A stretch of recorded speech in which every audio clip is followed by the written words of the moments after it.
Hello guys, नमस्कार. मी क्षितिजा आणि आपलं अप्रतिम मेजवानीमध्ये स्वागत आहे. आज आपण रेसिपी बघणार आहोत टोमॅटो बटाटाचा रस्सा. चला तर मग गाईज याची रेसिपी बघूया. तर गाईज आपल्याला पॅनमध्ये ऑइल जे आहे ते हीट करून घ्यायचं आहे. इथे 2 ते 3 टीस्पून ऑइल आपण घेत आहोत.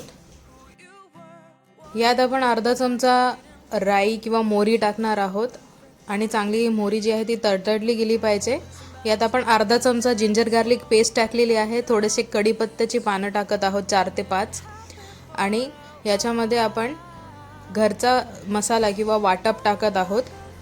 ज्यांच्याकडे वाटप नाही आहे त्याने सुकं खोबरं, थोडंसं कांदा, ब्लॅक पेपर, दालचिनी हे सगळं ग्राइंड करून घ्या आणि फ्राय करून घ्या. आता याच्यामध्ये आपण हळद टाकलेली आहे 1/4 टीस्पून.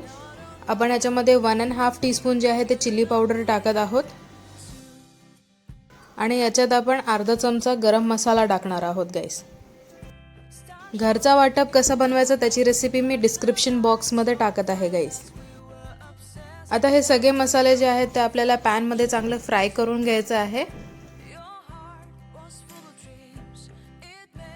यात आता आपण चॉप फाईन केलेले टोमॅटोज टाकत आहोत. टोमॅटोज इथे 2 ते 3 क्वांटिटी घेतलेले आहेत, मीडियम साईज.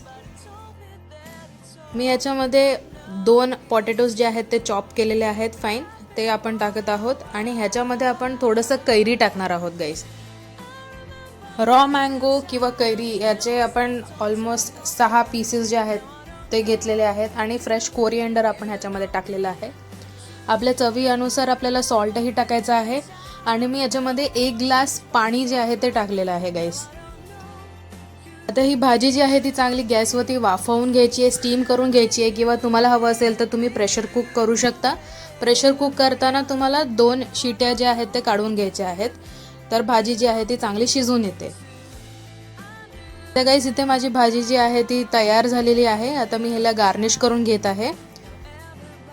ही जी रेसिपी आहे ती चपाती बरोबर आणि बेसिकली राईस बरोबर अप्रतिम लागते. तर नक्कीच ट्राय करून बघा ही recipe and do let us know and keep watching अप्रतिम मेजवानी. Thank you for watching guys.